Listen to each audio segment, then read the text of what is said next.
Hello and welcome back to Grow Roots. This is Shannon and welcome to my August 2024 backyard garden tour. It is a little bit later in the morning than I'm used to filming, but we'll see how this goes. I was kind of waiting for my husband to get done mowing and doing all of the things that he is doing, but I am pretty excited about this August backyard garden tour. Last year at this time, I just watched my backyard garden tour from last year. And by the way, I'm so glad I do these garden tours every single month, and I do them mainly to document like what's going on in the garden, how I'm dealing with the struggles, failures, successes, all of the things. But last year, August, like I didn't even want to film this because everything was struggling so bad. Hi, Chloe. This is Chloe, our backyard garden cat. She was dumped here and she found us last fall. We started feeding her, giving her a warm place in the winter, and she has remained in our backyard ever since. She cannot go in our house because I am highly allergic. I gotta wash my hands now, but she is so sweet. She was already fixed, so that's how we know like she belonged to somebody. Pretty sure she was dumped, but we love her so much. Okay, back onto here. Last August, this backyard was struggling. We had record heat last year. Like by this time, I think I said it was 37 days of 100-degree plus temperatures, but most of those were 105 and up. And this year we've only had, I think, like less than 10 100-degree temperature days. And you know, like you can definitely tell. So I'm really excited to show you some of these changes. So let's begin. The first one is this. This is Mr. Goodbud sedum, and it is getting ready to put on a fabulous show. It is all budded up. This is kind of what it looks like when it is in bloom. And yeah, so really excited for this show in the fall. It's going to be gorgeous. The plant itself has been like picked apart by grasshoppers. I tell you what, the grasshoppers love to eat it. Poor thing. It also is getting more water than it should, but it's still doing well. It gets peed on by my dog, which I carefully chose that plant for that spot because of that. My dog likes to pee in this like corner for whatever reason. So I specifically chose sedum because they are what we call salt tolerant, but also that means they're kind of urine tolerant, if that makes sense. So, and it's doing fine. It's doing good. So I'm really happy with that. Another thing I'm super happy with is this little border plant. It is called Dwarf Mexican Petunia, and this is the pink variety, and it is in bloom now. It was not in bloom last month, and I told y'all it was going to be in bloom this month, and it is, and just tons of buds everywhere. It's a great border plant, y'all. I really enjoy it, and it was evergreen in the wintertime as well. So I really kind of like that. It's super cute. And this is my candy corn spirea. The new growth last month looked so pretty. It was bright red with some yellows and stuff. All of that new growth has kind of stopped just a little bit. There's a little bit of new growth there, but it's a great shrub. 3 feet by 3 feet, and the new growth is red, then yellow, then a lime green, and really enjoy that there. One thing that you'll see right here, these are annual plants that I picked up on clearance at DNL, and actually these are Bidens that I got for free that I'm trying to rehabilitate. And the reason that they're in my garden is because I know that they will get consistently watered. And this has been a blank spot because Miss Chloe likes to lay there. Well, she can't really lay on top of pots, or she doesn't like to. So I've kind of taken care of two birds with one stone here by putting my annuals in this spot. They get watered. They're doing well. And then as I feel the need to plop them somewhere else, I will do that. Like I have some supertunias that are going to be pulled out soon that I need to plant annuals in their spots, and I have done that. I want to stay right here because I have called this the year of the vine for both my front yard and my backyard, and there are actually four different types of vines are now planted on my back fence, and I wanted this back fence to be covered in vine. It is. It totally is. My dream has come to life. Now my dream is to have them covered in flowers, and we'll see how that goes, but it's on its way. This is Blue Pickety Morning Glory. Look at this beauty. I love these flowers so much. They only last about a day or so. These are spent blooms right there. Are there any other ones? But yeah, the Blue Pickety Morning Glory in my front is also blooming. Let's see, there's another bloom back there in this little area. Look at Chloe. Oh my goodness, sweet girls. But I have other vines. So I also have, let's see, which one is it? Blech. This one is Black-eyed Susan vine. It has not bloomed for me. Like, I have quite a few back here. They have not bloomed at all. Not a single time back here. They have bloomed. I've gotten maybe less than 10 flowers from my front Black-eyed Susan vines. These guys have not bloomed. They're a little bit more shade, maybe.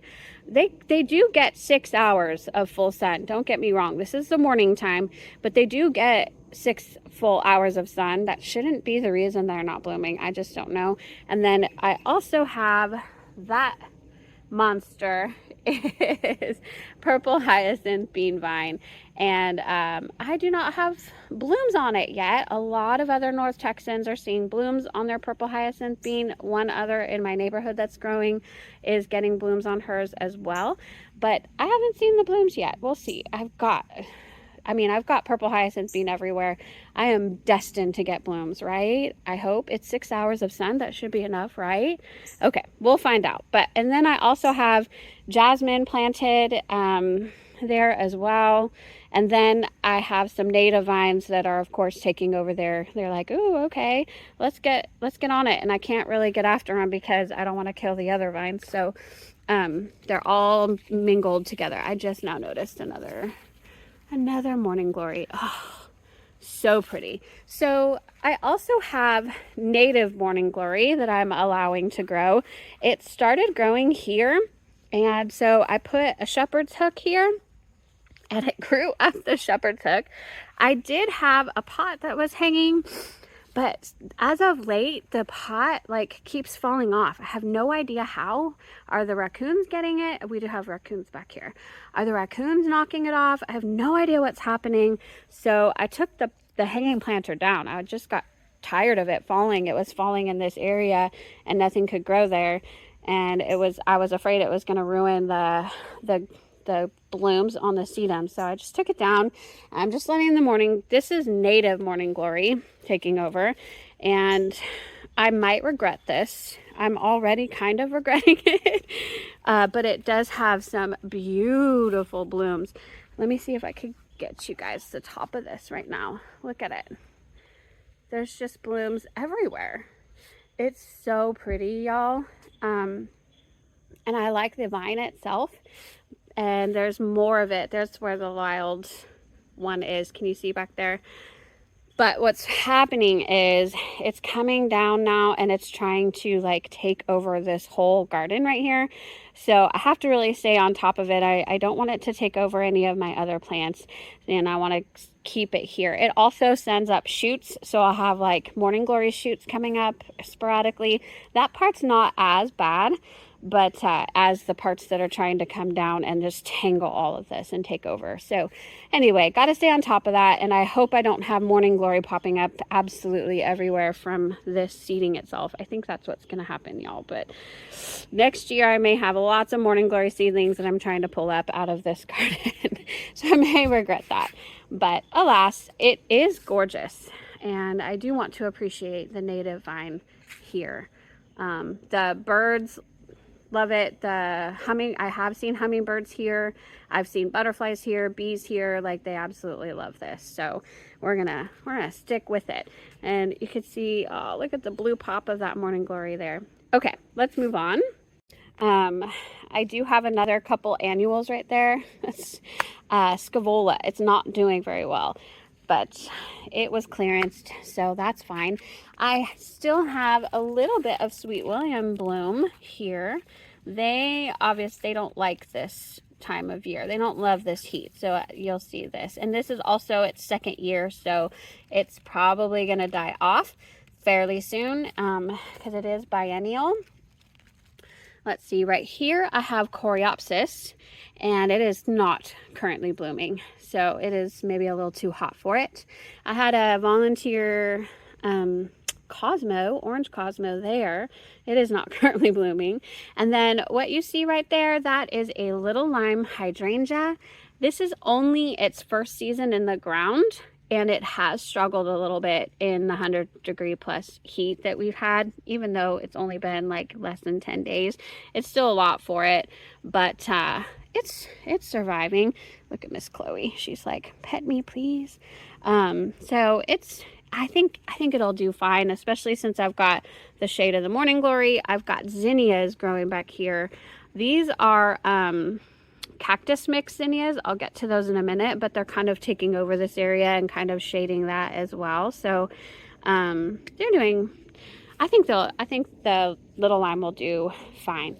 I also have an echinacea back there, Echinacea purpurea, and I have a white swan echinacea right there. And this is the first year that this has bloomed for me. And it's been spectacular. I love this little white pop. These blooms are just huge and beautiful and more compact, maybe because this is only its second year, but more compact than the Echinacea purpurea. And I like that about it, to be honest. Coming over here, I do have, this is Supertunia. It was labeled Supertunia Bermuda Beach. I would bet money that it's actually Supertunia bubblegum. It never had that coral, like the corally color that Bermuda Beach is supposed to have. It's always had like this bubblegum color that is just like the bubblegum that I have in my front planter. So I'm pretty sure that's Supertunia bubblegum. I'm pretty sure it was mislabeled, but it is still going strong. It's just the blooms are a little bit faded and I don't see any new blooms on it, but it's kind of protected there too. So I also had a Supertunia fuchsia over there somewhere. You can kind of see it, maybe right there. But that fuchsia is on its way out for sure. Those little pink zinnias that you see right there, those are Peach Cinderella from Park Seed. They have not lived up to the pictures of the Peach Cinderella from Park Seed at all. I'm fairly disappointed in them. You can see a couple of them back there too. These are not cheap, the Cinderella series. The seeds are not inexpensive, and I'm just not impressed at all. They're not double flowering. It doesn't have that like in that center panicle that the Cinderellas have in the pictures, so I don't think I'm going to do that one again. You can see a ground cover down there that has little blue flowers. That is Plumbago ceratostigma. It is not in the annual Plumbago everybody's used to. It is a hardy Plumbago ground cover, and it has these beautiful purple flowers. And I have another one over there, but it is not currently blooming. But it's been blooming since late spring, and it's been beautiful. What a beautiful ground cover to have when you have like all kinds of beautiful flowers on top of that. It's been fantastic. But these have been some of my favorite zinnias to date. I haven't grown a whole lot of varieties of zinnia, but this probably has been my favorite so far. This is the cactus mix zinnia from I think it's Fairy Morse. Like, I got them for $1.98 at Walmart, y'all. And these blooms have just been so beautiful. That's that too. That's the cactus mix too. It's just, and some of these, like, I had to pick because they were a little bit older. But yeah, really, really impressed. But they do get very large, and they are kind of taking over, but that's okay. So I'm moving on to this part. I do have a peony down here that's only in its, second season? It gets fried by the full sun. It's actually more part shade right now, but it's on its way out in dormancy, but it will come back. And let's see, I have another Sweet William over there.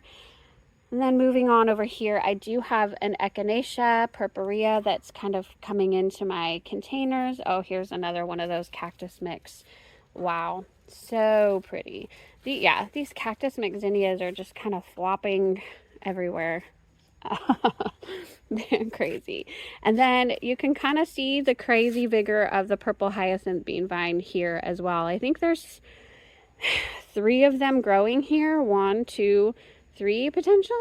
I don't remember. Oh, there's another one right there too.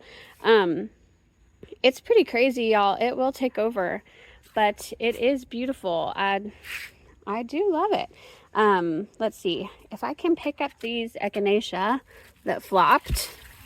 I might be able to show you a look. The purple hyacinth bean vine. Okay, down here is a ground cover that I picked up this spring that I absolutely love. It's almost full shade right now because the Echinacea is flopping over it, but that is Lamium, pink Chablis Lamium, and I am so impressed with it. It has done very well. Now in another spot it has not done so well, but I think there's a couple reasons for that, so but anyway, I do love that Lamium.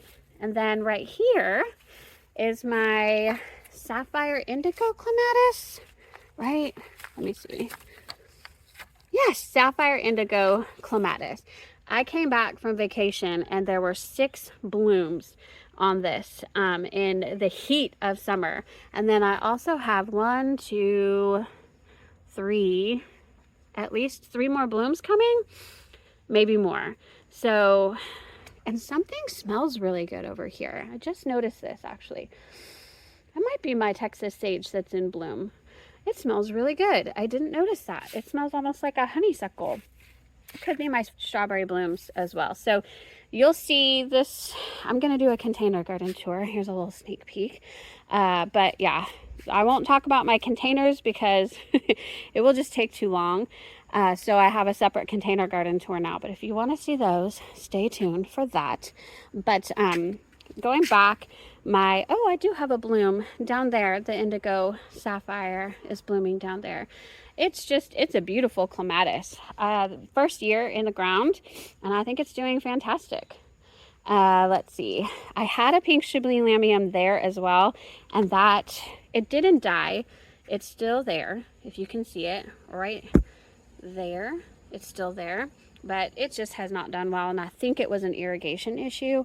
I'm trying to give it supplemental water until then to see if I can keep it alive. But let me just move over here to show you all the Texas sage that is in full bloom. And let's see, look at the bees.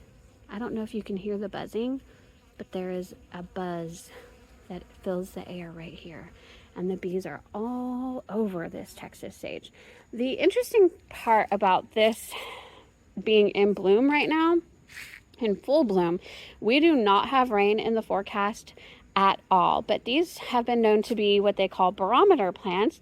That's another name for them, because when they bloom like this, it usually tells you that we're going to be getting some rain. There is no chances of rain in our forecast, supposedly, but I'm gonna bet that we may have like a pop-up thunderstorm or something today, tomorrow, the next day, I don't know. But this plant is telling me that there is going to be some rain, and I really hope that it's right. But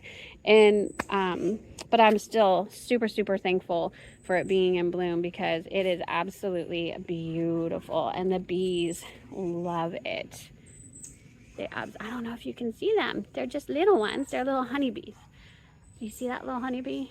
Oh, it's so sweet. All right, so we're gonna go into the garden this way. Right here is a Mystic Spires Blue Salvia. If you watch my front garden tour, you can see one that is full sun all the time. 2 of them actually, and they are unbelievable. Yeah, my puppy broke off an entire leg of the Mystic Spires Blue Salvia. She jumps down here and goes after things, especially Chloe, and here's the result. So there's another part of our garden that I'll show you that she is wreaking havoc in. Like this bloom spike also she appeared to get. Oh man, there's a couple of them. Oh well. Anyway, it's amazing. This is much more of a shaded area, and this Mystic Spires Blue Salvia still does well, and you can see it's popping up down there. So it's amazing, amazing salvia. Over here is another purple hyacinth bean vine. This right here is Carolina snail seed. This is a wild vine, but it's starting to get these red berries that will feed the birds. I personally kind of like Carolina snail seed, and I allow it to grow on this fence. It does come into my garden a couple different areas, but it's not hard to control. A lot of people say it's super invasive, you're going to regret letting it grow, all of these things, but it hasn't been that way for me, and I kind of quite enjoy it. It'll be these red berries all through like winter, if I remember correctly, fall and winter. So I like it. Here I have a jasmine vine that's growing. Shoot, I should probably, I'll show you this guy in its glory in a minute, but this is my sunshine ligustrum, and coming underneath it I have tree formed the sunshine ligustrum. I do need to go in there and kind of get these guys trimmed up. I can see, you know, this, I've only done this a couple of times this season. It's not a lot of maintenance, don't get me wrong, but I love the fact that I tree formed it, and I think it looks beautiful this way. And then I can just let it grow as tall as it needs to, and it's already over 5 feet tall now. So, and Chloe likes it under here, don't you, Chloe? This is a completely shaded environment, and it is Burgundy Glow Ajuga that I have planted all around. I hope that it fills in this area before too long. Here on the Burgundy Glow Ajuga, get out of there, see right there. I tried to pop a couple here, but it was too hot and I forgot about them when I first put them in. I did it in early summer and they didn't make it. I forgot about them. I should have been watering them every day and I did not, so that's what's going on there. Okay, so moving on. Oh, it's really hard to even get through this part of the garden anymore, so bear with me. I'm also wearing boots because this is, you know, where snakes like to be and the things, so I'm going to be looking out here. But here's another Texas sage. This one has struggled a bit, so it's not as big as my other one, a little more shaded, all of the things, but it is growing or flowering a little bit too, so it's just beautiful. And then right here I have some milkweed. Now I can see that it is starting to be affected by aphids, I think. It's a major aphid attractor, and usually by this time it'll get eaten up by aphids, and it might. I want it to survive until the monarchs get here. The monarch migration in the fall is coming up for us here in North Texas, and I'd really love for this plant to still be around when they do come back. So we'll stay tuned for that. Ooh, there's one of the seed pots for the milkweed is right here, and then mixed among it is also a limelight hydrangea. This guy is actually a propagation of mine from last year. I propagated this whole entire plant and grew it last season and then transplanted it here in the garden. This is kind of a test. This is a very part shade location. Like you can see, it gets some dappled sun, and then as the sun comes up midday, it will get midday sun, but then it will get shaded again because of this ginormous sunshine ligustrum that's right next to it. So it has one flower, not a whole lot of flowers, because again, it's probably not enough sun for it. This is a full sun plant, but full sun in North Texas doesn't mean full sun because of our heat. So this is my test. I want to see where the limelight will thrive and where the best location for a limelight hydrangea will be, because I do love that plant just that much. So it's doing well. It's just not flowering as much as my others. So that's what happens in more shade. We know that. Down here is some Echinacea purpurea that really got crazy. So I went in and like cut it all back. That one's not reblooming. This one's kind of reblooming. And this one is reblooming a little bit. Yeah, it's, anyway. Here I have a pink muhly grass. This is new this year as well. It is a little bit floppy for me. I don't know. Probably not the best spot for it. I don't know. I'm waiting for those pink blooms that will appear in the fall, though. That will be really, really beautiful. And then I have canna lilies here. They are not currently blooming.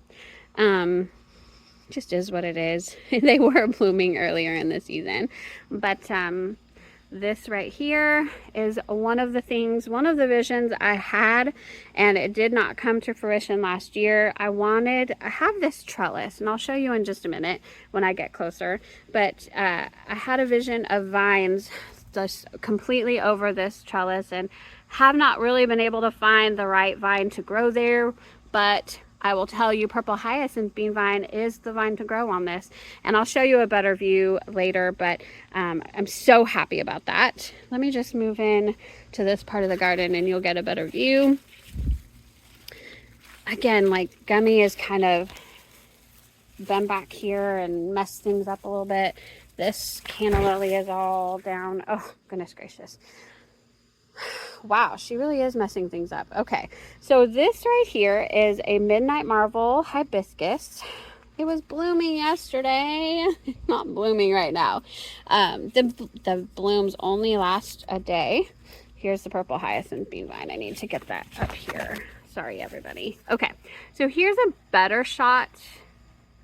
This is actually a water feature. It's not currently working, but it is still so beautiful. It's a beautiful little statement piece in our garden, and it's so nice to see vines going all the way up and around it. And that's what this is, only purple hyacinth bean vine. And it's so crazy. I've had to twist it and twirl it and make sure that it stays like at bay, but it is beautiful. That there's a couple of blooms of that Midnight Marvel hibiscus over there. Gummy has just wreaked havoc back here on my puppy. So I'm sorry, I'm trying to figure out what I'm gonna do back there. Oh well. I'm gonna turn around because, oh, so this is the 5th type of vine I have actually. I went a little crazy with the vines because I really wanted it to be Year of the Vine and I wanted to see what vines would do best. And this is one that does really well, apparently. This is coral honeysuckle.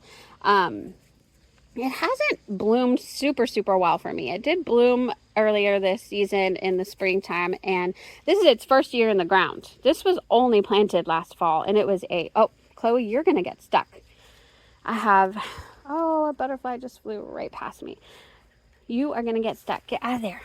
I have like this inexpensive thing for the vines to grow on, and Chloe was going to get caught in there. But anyway, coral honeysuckle. This is only in the ground since fall. Super small plant in the fall, and now this thing is growing all the way over there, and then it is also growing all the way over there and trying to take over. At one point it had grown into the Midnight Marvel hibiscus. I took all of that out. Look at Chloe licking the water droplets off of the canna lily leaves. I have water for her, y'all, but she prefers to drink it this way, which I understand. That's cool. But anyway, coral honeysuckle, very vigorous vine. Yes, it is not invasive. It is not the invasive species of honeysuckle because this is part of our native honeysuckle. But nonetheless, like, it grows really far, really fast, and I've had to kind of train it to go down that way. But I do love it. I wish it would bloom a little bit more for me, but maybe it's because it's the first year in the ground and it's a little more shaded too, but it still gets some sun, don't get me wrong. But yeah, so it's just, yeah, it's pretty. Ooh, you know what I just noticed? I was touching some things. Look at that right there. Do y'all notice what that is? That is poison ivy that's growing in with it. I did come back in here.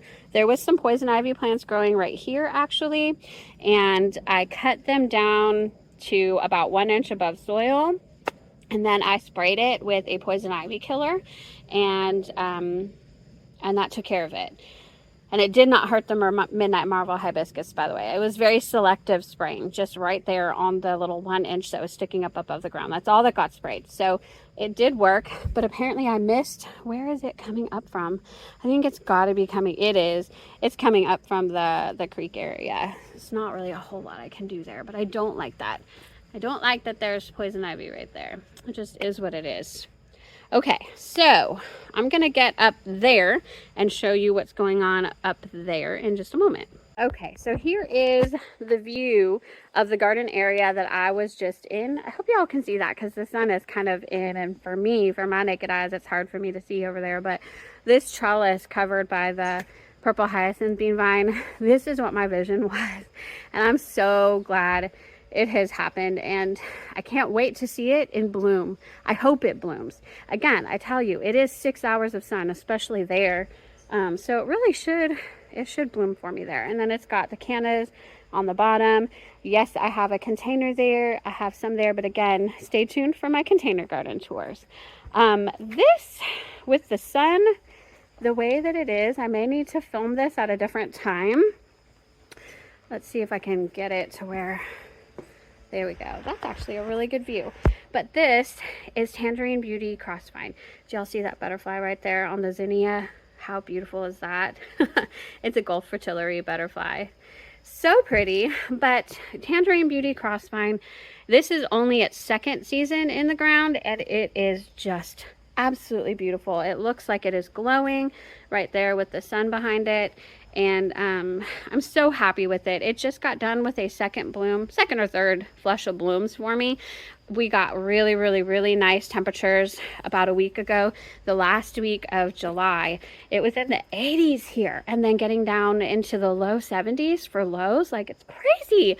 And so everything kind of rebloomed on the Tangerine Beauty Crossvine. I think I have some pictures that I can pop up for you, but just absolutely beautiful. I love, love, love. So these are 4 trellises that my husband made, by the way. I get that question quite frequently. My husband made them from supplies from Home Depot, and I absolutely love that there. Really, really beautiful. And Tangerine Beauty Crossvine is the perfect vine.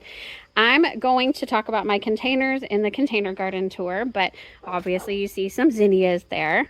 And then right here, we're going to go into this area. It is my part shade / shade side yard.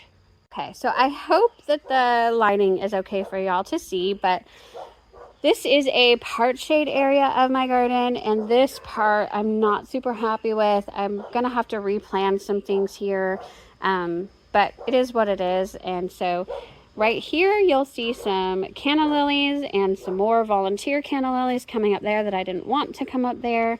I have a peony, which is still going really, really strong. Hold on.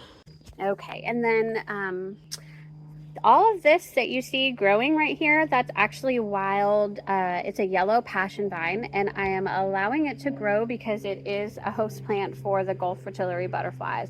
My backyard is full of Gulf Fritillary butterflies, and it is because I have all of the pollinator plants for them, and I have their host plant for them. This is wild. I never planted these, but I figured out that this was their host plant, and last year I tried to pull them all, and the poor things were laying eggs on stumps and the caterpillars were dying. So I decided to let a lot of them grow this year so that they could get their caterpillars growing and reproduce and all of the things. So there is a vinca, there is a carex that is struggling, and then here is...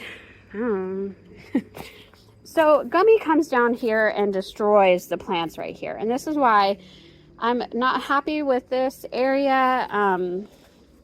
I had planted pink skullcap, which that's what you see right here. But it got completely covered up by this plant that is like leggy and floppy. This is Greg's Mist flower. And it's a beautiful plant. I actually really love the blooms, but in this, it is supposed to be sun or part shade. In this part shade area, it is just super floppy. And maybe it's because Gummy has come here and made it flop over. I don't know. But it, I don't know. I don't love it here. I love this plant. And the other thing is, it should be covered by butterflies. And it's not. And I don't know why. But it's the queen butterfly that loves this plant. And everybody else is in the area is just like, I'm actually watching the Gulf fritillary butterflies.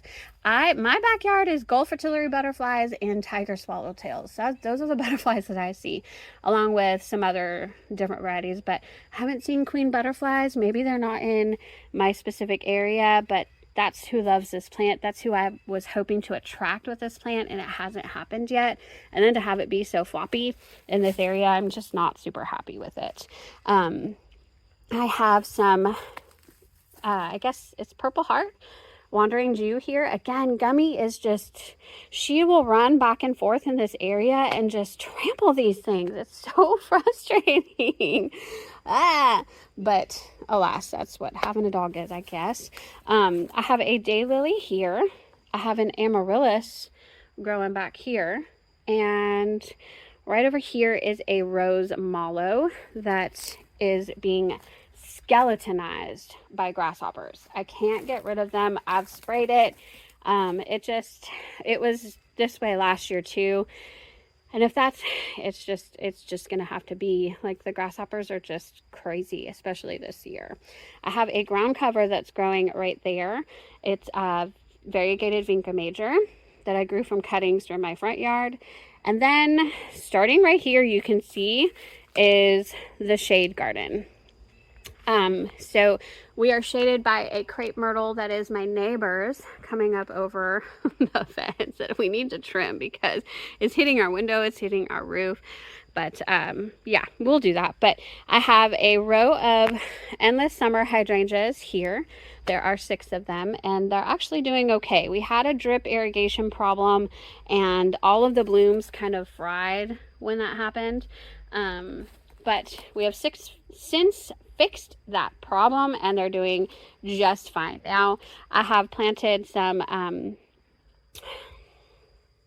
begonias and so these begonias are doing well there as well. Now, I do have some weeds coming up. I apologize. I haven't really been able to come onto this side yard in quite a while, but it just is what it is. It's hot and we're all busy this time of year, and so like this is something that needs to get taken out. But I have Purple Heart cuttings all over that I'm trying to grow here, and then with the hydrangeas here, the begonias are kind of filling in the spaces. If it looks like it snowed, it's the white blooms from the crepe myrtle that are just everywhere. It would be kind of neat if it was a pink crepe myrtle, but it's fine. So yeah, I'm super happy with these. They're doing really well there. And then here I have a Brunnera. I need to go back here and just fill it with compost and mulch back here.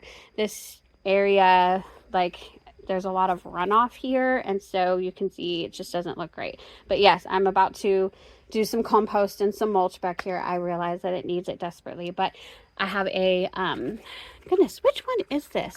Which Brunnera is this? It was the first Brunnera I've ever planted. Proven winners. Oh no, it just says assorted. Really? That's weird. I could have sworn this was Jack Frost, but I could be mistaken. It's doing pretty well here. Despite the lack of compost and mulch, I have like new growth, and it survived the drip irrigation problem just fine. I did have some of it didn't, and so I took off the dead, but it's doing really, really well now. And then right here, I have Pink Turk's Cap. It is, again, just right here is where it starts being a part sun environment, and I haven't seen this plant bloom quite yet. Oh, sorry about that. Our AC just kicked in.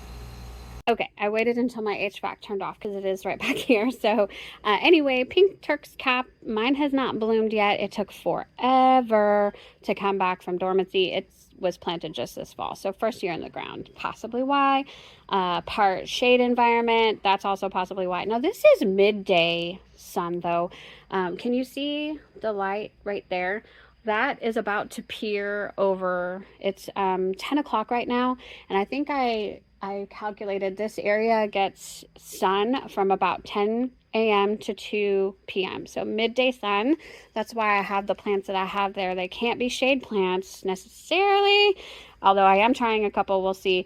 But anyway, it should do well. It should flower for me, just maybe not, it's very, oh wait, wait, look, oh boy, oh yay, blooms are coming, blooms are coming. It just took a while, and it's probably because it took so long to come out of dormancy this year. But yeah, okay, so blooms are coming on that. They're spectacular. Just wait.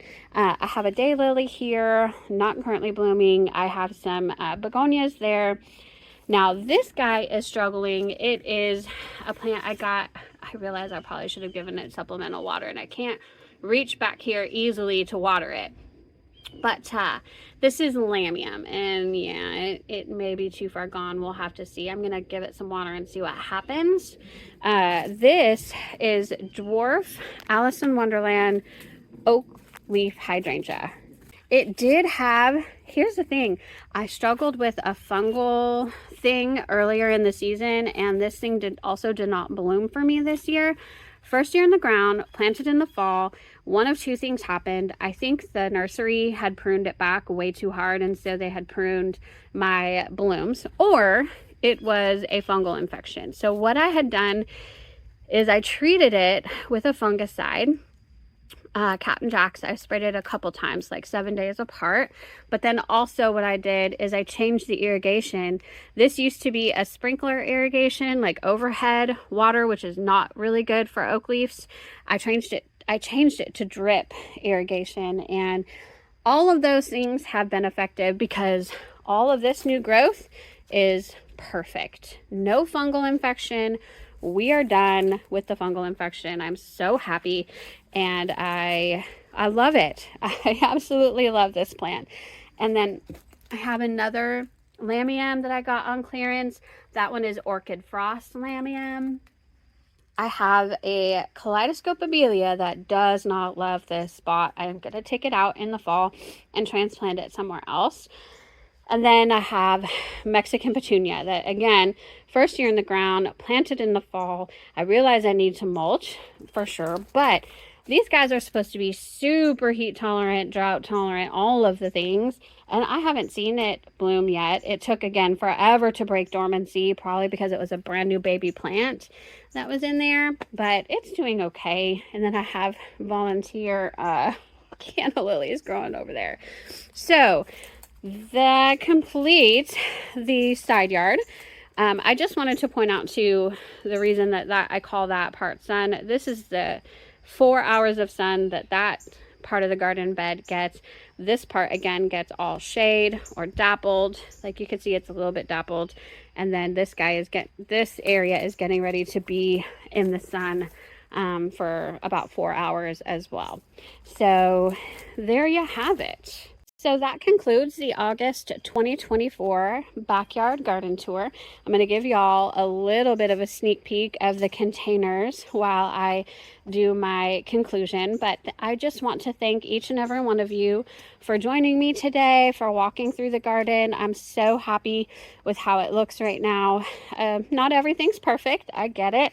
But things are mostly loving life right now, and it's just kind of the peak of the garden season, but I have lots more to come with the fall too. So thank you so much for watching.